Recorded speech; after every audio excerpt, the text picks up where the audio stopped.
E o homem chegou. No programa de hoje, o pastor, teólogo, arqueólogo que tem sua vida baseada na fé. Quem viveu aqui, viveu mais ou menos 300 anos antes de Cristo. Mas aquele era papai. Um dos maiores conhecedores da Bíblia. Mas quem não crê já está condenado. Quem não crê já está condenado. Porque não crê no nome do Filho único de Deus. Direto do Museu de Arqueologia Bíblica, Rodrigo Silva. Fala, Rodrigão. Rodrigo Silva. Ô, Rodrigão, o que é? Agora é a treta aí das pirâmides, né? Exatamente. Eu estava até tentando lembrar, Paulinho ligou, qual foi a última vez que eu vim aqui? Eu tenho que voltar mais, né? Não, imagina. Foi em novembro. Foi em novembro. É. Foi em novembro? Foi em novembro. No ano passado. Nós temos duas notícias arqueológicas que surgiram agora. E tá todo mundo perguntando sobre isso. Uma delas é o achado da tumba de Tutmosis II. Daqui a pouco eu vou falar sobre ele. E sobre essa suposta fazendo graça lá. O que ele falou? Falou de mim que eu sou velho. Porque ele é muito velho. Eu sou velho. Com o Emílio e com a Paulinha. Tá vendo? Olha lá. Aliás, parabéns. Ele é meninão, né? Parabéns pelo cenário novo. Esse aqui Você gostou? Esse você não conhecia ainda. Não. Eu que fiz. Você sabe que eu tava. Não sei se foi você que estava falando. Não sei onde é que eu estava vendo isso, o negócio das pirâmides e tal. Porque a pirâmide, ela não é simétrica. A de Quéops, Kefren, Miquelinos. As pirâmides, elas não têm uma simetria. Sim, não. Simetria não. As três pirâmides. É que é avô, filho e neto. Isso. E todo mundo falava isso, mas diz que ela tá ligada às Três Marias. Pois é. É isso no mesmo? Passado. É isso mesmo? Isso também, mas depois, não é isso? Não. É mentira? É mentira. É uma coincidência às vezes, apenas. Você tem três pirâmides e eles falam, olha, são as Três Marias ou o cinturão de Órion. Porque as três pirâmides, se você olhar, elas são desconjuntadas. Sim. Aí você fala, pô, mas por que o cara fez desconjuntado? Mas elas não seguem mesmo a ordem exata, não. Isso foram alguns ufólogos que começaram com esse negócio. Tem um camarada chamado Robert Bauval que disse isso, mas veja bem, se elas fossem uma imitação direta de Órion, o primeiro ponto é que nós não temos nada na literatura egípcia antiga que fala, olha, fizemos para imitar as estrelas. Segundo, a constelação de Órion não são só as Três Marias, ali é o cinturão. Sim. Você tem mais 4 outras estrelas fazendo o corpo do caçador e tudo mais. Por que não tem as outras? E além disso, tem pirâmides satélites do lado que não seguem o desenho de Órion. É só uma coincidência, você tem 3 constelações. Não é muita coincidência, né? Não, esse tipo de coisa a gente pode encontrar em vários lugares, por exemplo. O próprio fato de falar de Três Marias. Olha, mas por que é desconjuntado? Não tem explicação? Não tem. A explicação é a seguinte, é que você tem Quéops, Kefren e Miquelinos. Como eu falei, avô, filho e neto. Isso. Então, como o maior deles é o Quéops, é a pirâmide maior. Depois vem a de Kefren e a de Miquelinos, que é a menor. É uma questão de hierarquia do Egito Antigo. Você foi muitas vezes lá? Há mais de 30 vezes. Você vai lá de novo daqui a pouco. É muito curioso, né? Os egípcios que inventaram o vinho, pelo que me falaram já... Você ouviu essa história? Sim. Que teve todo mundo ficou muito louco com só que assim... um bacanal rolou, você sabe dessa história? Não, do bacanal não sei não. Não, você não sabe? Quando vinho no Egito. E se eu soubesse seria complicado. Você é um arqueólogo, isso é curiosidade do Egito. A turma fez a época, né? O cultivo fermentou, tomaram e não sabia que a bebida era a bebida dos deuses. E aí a turma ficou muito louca. E doidona. E rolou o sexo. Na verdade, a gente tem, no Egito, não tinha tanto a produção de vinho. A gente encontra na Mesopotâmia. Mas assim, qual que veio primeiro? Que tanto a Mesopotâmia como o Egito, estou falando de 3.100, 3.200 a.C. Na Mesopotâmia você tem não só do vinho, mas da cerveja. É lá que o camarada passa, o médico passa na barriga dela, que a coisa, o ultrassom mostra dentro da pessoa uma tomografia computadorizada. O satélite consegue fazer isso.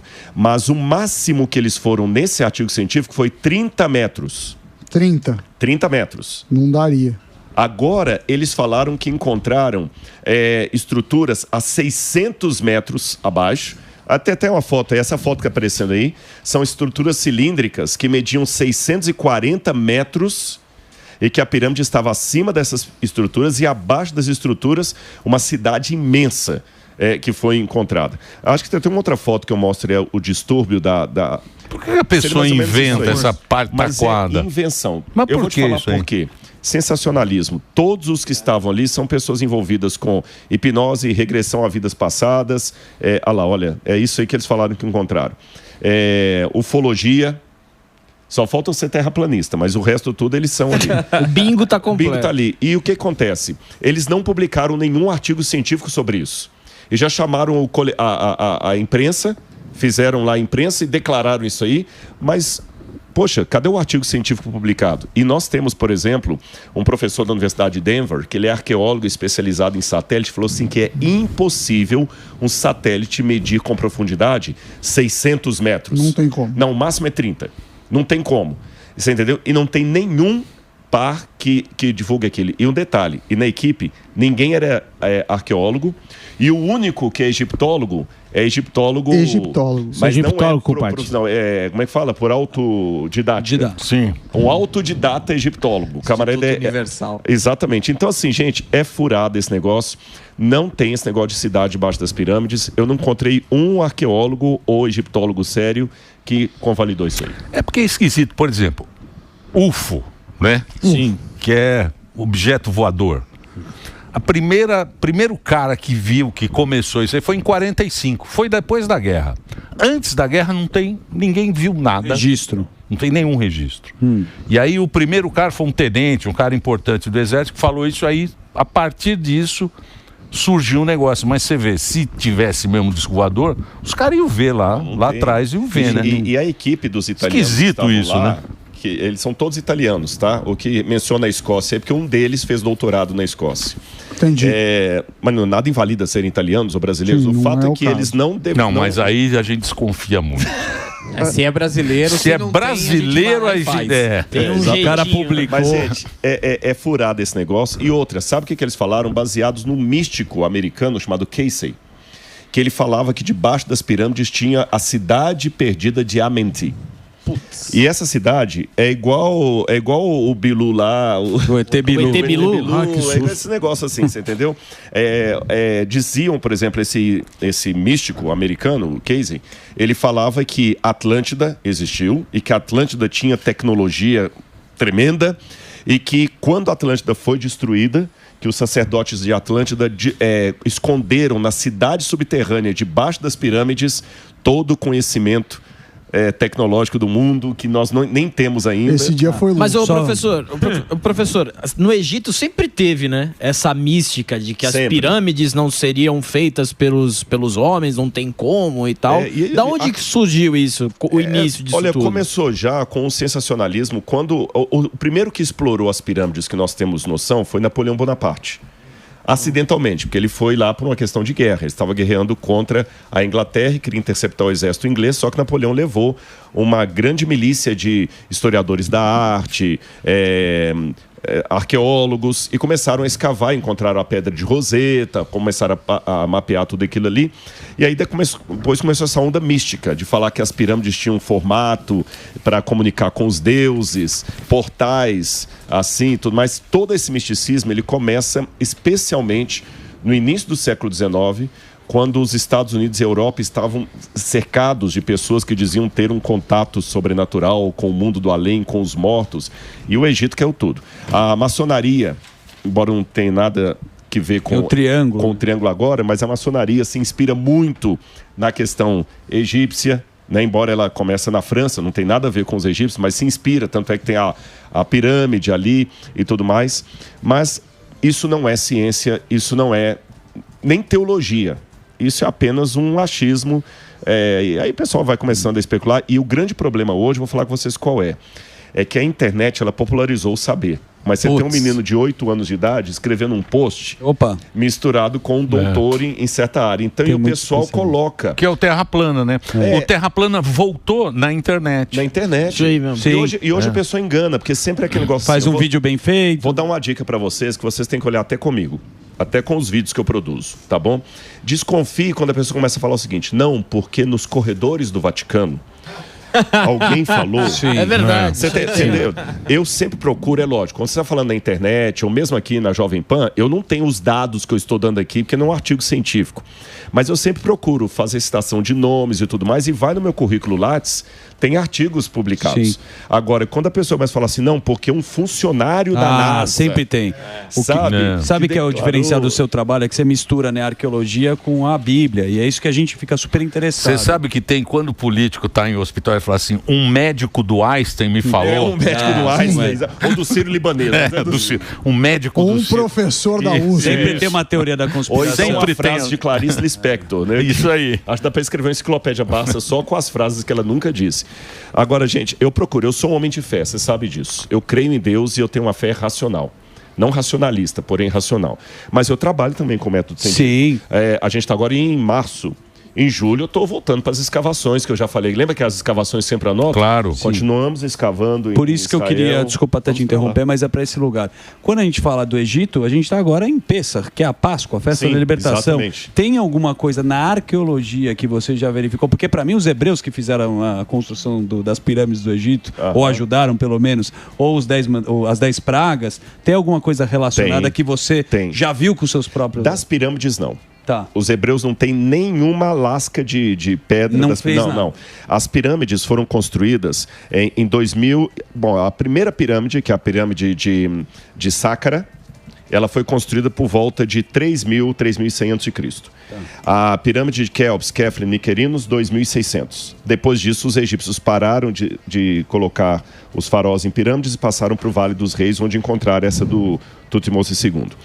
E quando os hebreus estiveram no Egito, foi no 15º século antes da Era Comum. Ó Deus Horus, que você possa abençoar a alma da multidão que morreu submersa nas águas por seguir a minha carne.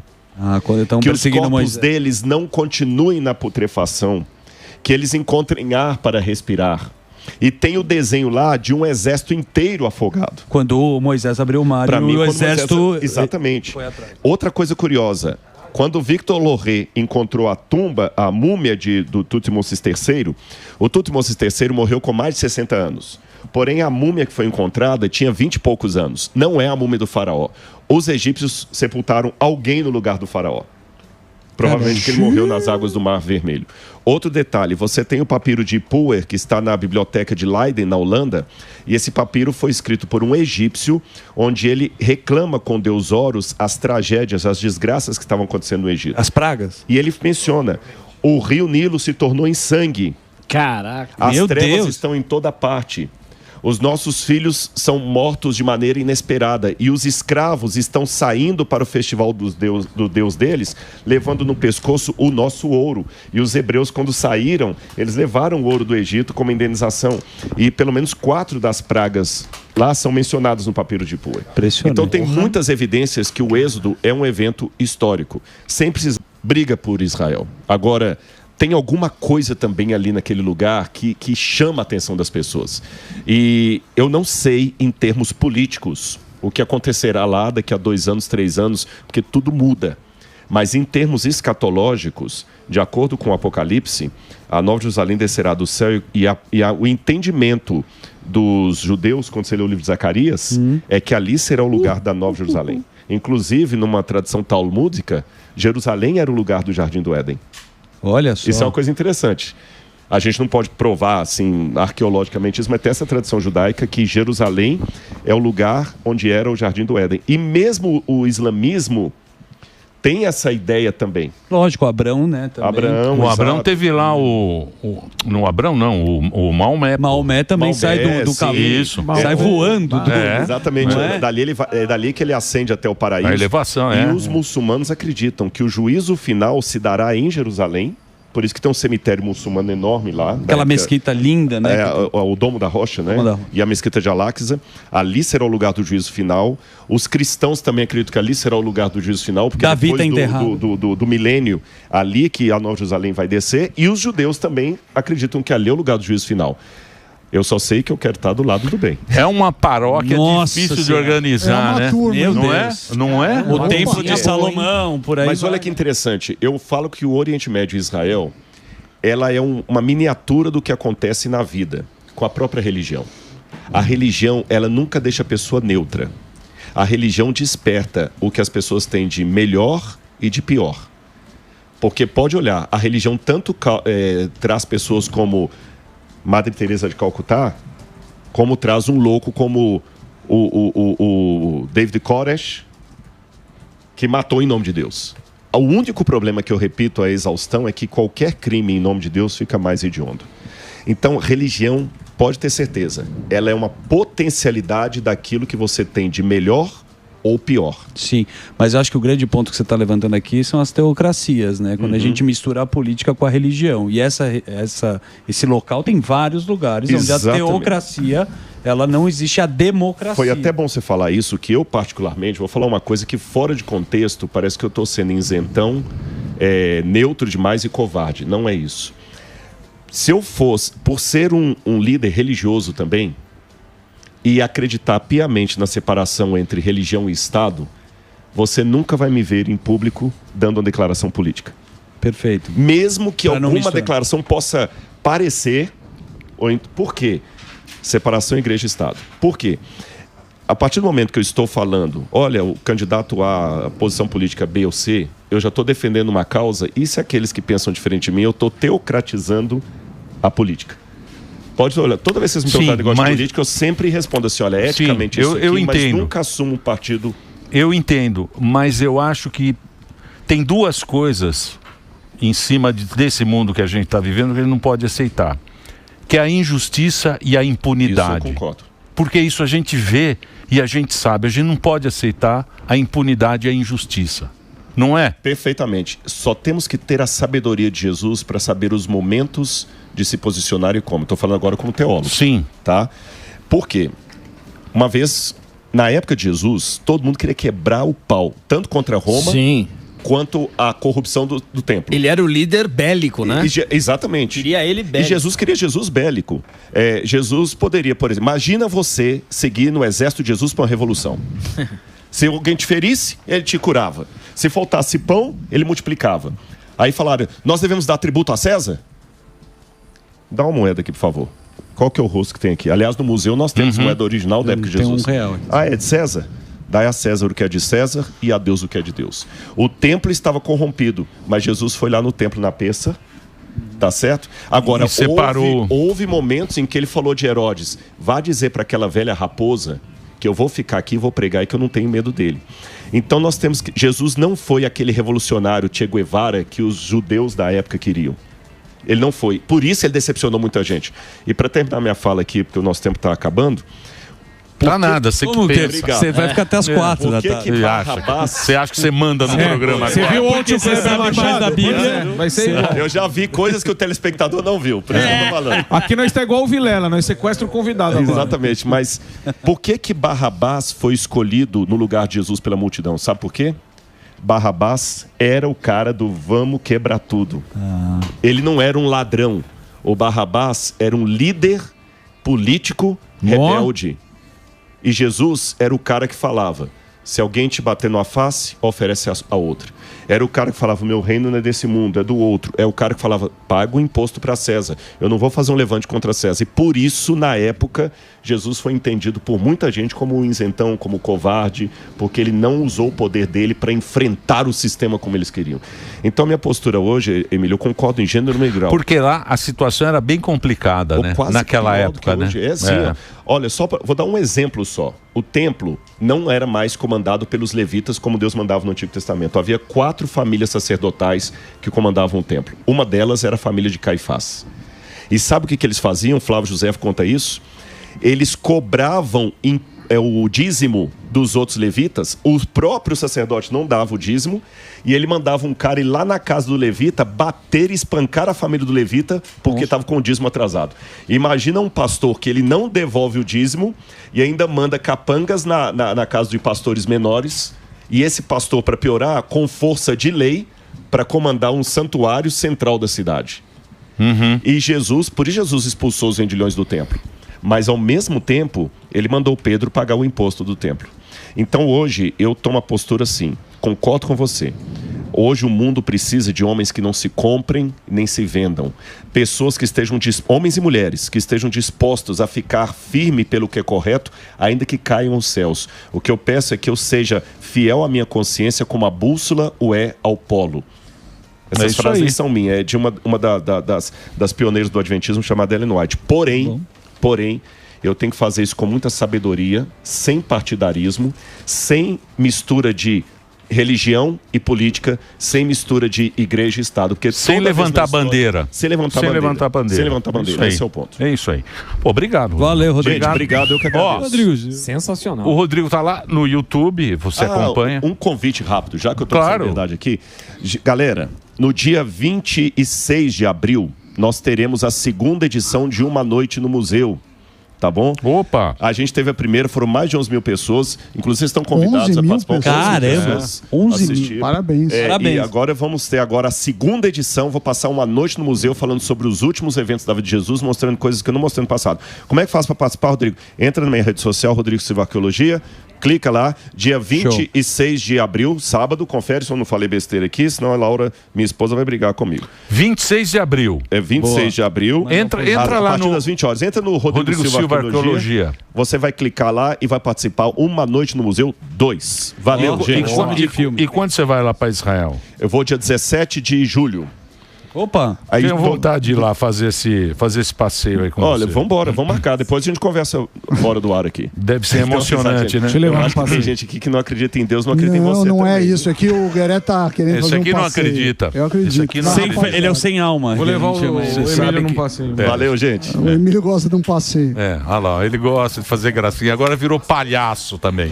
Além de economista, é palhaço. Gosta do palhaço passeio. Piolinho. Que passeio. Passeio. Opa! Palhaço passeio.